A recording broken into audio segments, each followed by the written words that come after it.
নমস্কার, কেমন আছো সবাই? আশা করি সবাই ভালো আছো। মাই সিম্পল লাইফস্টাইল আইটি ব্লগ চ্যানেলে তোমাদের আরও একবার স্বাগত জানাই। তো নতুন দিন নতুন সকাল তোমাদের সঙ্গে নিয়ে শুরু করছি।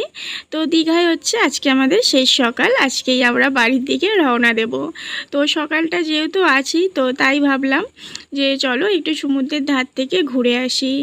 আর এখন না প্রায় অনেকটাই সকাল, মানে কটা 6টা 6:30 হবে। তো তখনই দেখছি প্রায় দোকান খুলে গেছে, জানো তো। তো তোমাদের দাদাভাইকে ওই জন্য জিজ্ঞাসা করছিলাম, এখানকার মানুষরা মনে হয় ভালো করে ঘুমায় না জানো, কারণ এখানে সব সময় পর্যটক থাকে আর তাদের জন্য তো দোকানপাট সকাল সকাল খুলতেই হয়, তাই না? বা এটা একটা সিজনিং, অবশ্যই সিজনে বেশি এখানে মানুষজন আসে, অফ সিজনেও কিন্তু সব সময় লোক থাকে এখানে, আমি যেটা মানে জানি। তো দেখো আমরা ওই জন্য সকাল সকাল তোমাদের দাদাভাইকে জিজ্ঞাসা করছিলাম যে এখানকার মানুষরা যারা দোকান আছে তারা মনে হয় ঘুমায় না। তো ওখানে ভয়েস কেন দিইনি, মানে ওপেনিং ভয়েসটা আসলে সব সময় ওখানে একটা গান বাজছে, কিন্তু কপিরাইটের জন্য না দিতে পারছি না। তো এখন না যেহেতু অনেকটাই সকাল, তো এখন না পুরো সমুদ্রে চর আছে, মানে একটু পরেই না এই সমুদ্রের জলটা পুরো এই যে পাথরগুলো পড়ে আছে এই ধারে চলে আসবে, তখন আর এখানটা নামা যাবে না। মানে স্নান করার সময় হলে নামা যাবে, এমনি নামা যাবে না। তো সবাই মিলে আমরা নেমেছি। তো দেখো এখানে কিন্তু মানে আর চর নেই, দেখো সব সমুদ্রের জলে ভর্তি হয়ে গেছে, আরও থেকে থেকে আসছে। তো আমি মানে বুঝলাম এখানে 2 টাইম আর কি চর পড়ে, সকালবেলাটা একবার এরকম চর থাকে, এই চরে নামা যায়, আর হচ্ছে দুপুরের পর বিকালের টাইমটাই 4টে নাগাদ চর পড়ে যায়, তখন আবার নামা যায়। আবার কিন্তু সন্ধ্যাবেলা আবার এরকম জল পুরো ভর্তি হয়ে যায়। তো কি বলবো, খুব সুন্দর লাগছিল। আর আমি জানি না, সমুদ্র তো আমার মানে সমুদ্র হচ্ছে আমার খুব খুব ভালো লাগার একটা জায়গা, আমি আগের ব্লগেও তোমাদের সাথে শেয়ার করেছি। তো সমুদ্র থেকে ফেরার পথে তো ব্রেকফাস্টটা করে নিচ্ছে। তো এখানে সবাই আছে, তো তোমাদের দাদাভাই বললো কি খাবে, চলো একটু কচুরি আর ঘুগনি খাওয়া যাক। তো খাওয়া দাওয়া করে দেখো এখন প্রায় ঘড়িতে বাজে 9টা। এখানে সকাল 9টায় মানে রুম নেওয়া হলে 9টাতে রুম ছেড়ে দিতে হবে, তুমি যখনই রুম নাও রুম সকাল 9টার মধ্যে ছেড়ে দিতে হবে। তো সকাল 9টা বাজে, তো আমরা রুম ছেড়ে দিচ্ছি। তো চলো সবাই টাটা বাই বাই করে দিলাম, দিয়ে যাই, খুব মনটা খারাপও লাগছিল। তো চলো এবার আমরা একটু রিসেপশানে গিয়ে বসবো, যেহেতু আমাদের ট্রেনটা এখনও দেরি আছে, তো দেখা যাক এবার কি করা হয়। আর এই যে আমার ভাগনাবাবু আমাকে প্রচুর কেয়ারিং করে, সবাই চলে গেছে, ভাগনাবাবু কিন্তু মামির জন্য রয়ে গেছে। আর এই যে দেখো সবাই এখানে আমরা রিসেপশানে এসে বসে আছি। তো দেখা যাক এবার কি করা হয়, তো চলো তোমরা সঙ্গে থাকো।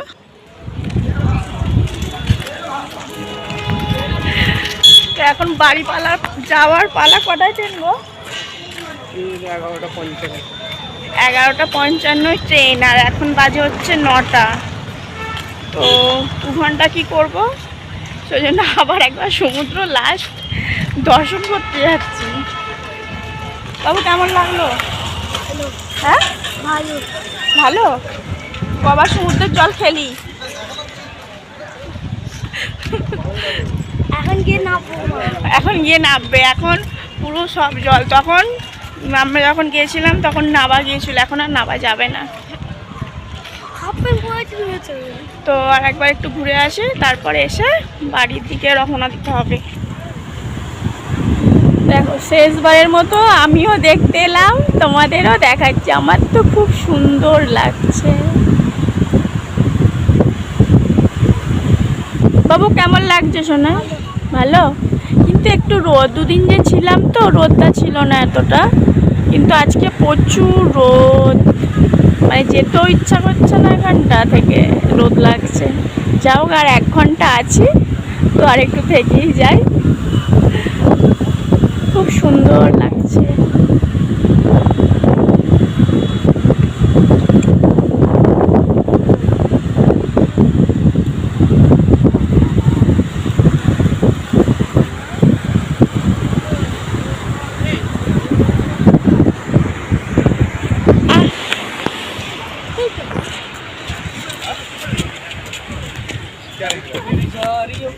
अरे यार मेरे को पता है जहाँ हम लोग कल थे ना फोटो फोटो शूट করবে এখানে আবার তোমাদের দাদা ভাই কোথা থেকে ঝাউ বাগান টাগান দেখেছে, দেখে নিয়ে আসছে। তো চলো আমরাও যাই একটু। না এখানে অনেকই লোক আসছে, এখানে সব ফিস্ট হচ্ছে এখানে।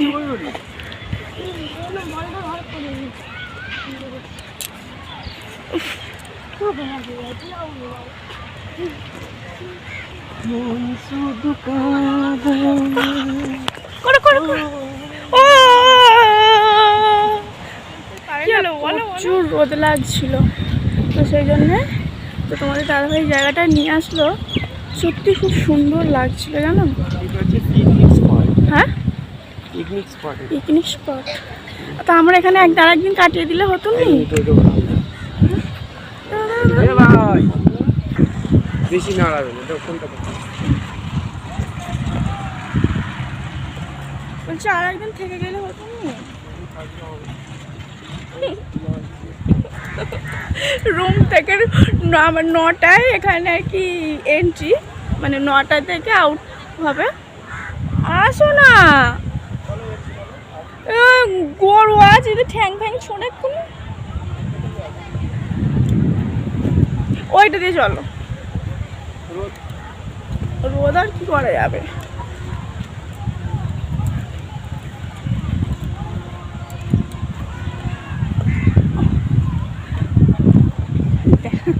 ও দেখ আমি ওটা দিয়ে যেতে গেলাম, ওকে যেতে বল বলে এটা দিয়ে চলে এলুম, আবার এটা দিয়েও যাচ্ছে।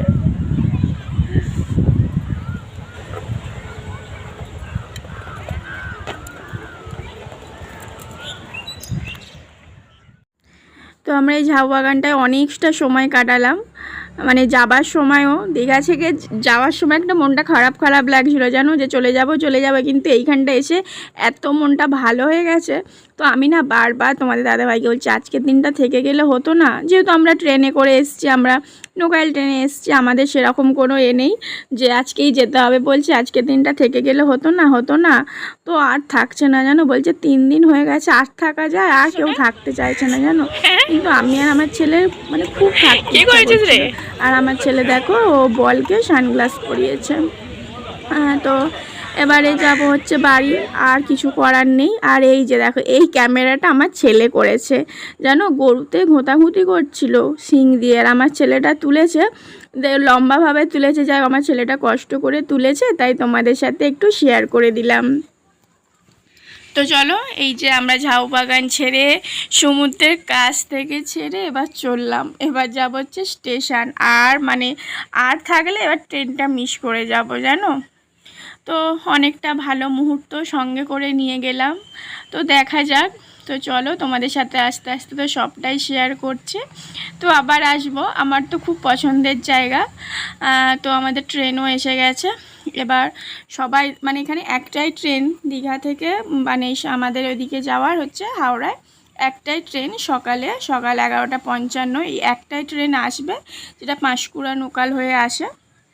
তো আর তো কোনো ট্রেন নেই, সেই জন্য একটাই ট্রেন আছে সারাদিনে। তো ট্রেনে আমরা বসে পড়েছি। তো এবার যাব হচ্ছে সাঁকরাইল স্টেশনে নেবে বাড়ি। তো দেখো ট্রেন পুরো ফাঁকা, এখন বাজে ঘড়িতে দুপুর 3টে। আর যেহেতু আজকে আমাদের সাঁকরাইলে নরেন্দ্র মোদী আসার কথা আছে, সেই জন্য না ট্রেনটা প্রচুর লেটে চলেছে। তো যাই হোক, যাওয়ার সময় এইটুকুই স্মৃতি নিয়ে গেলাম দীঘা থেকে, ঝাউ বাগানের স্মৃতি, সমুদ্রের স্মৃতি। তো চলো আজকের ভিডিওটা এখানেই শেষ করছি। আজকের ভিডিওটি কেমন লাগলো অবশ্যই কমেন্ট করে জানিও, আর ভালো লাগলে একটা লাইক করে দিও।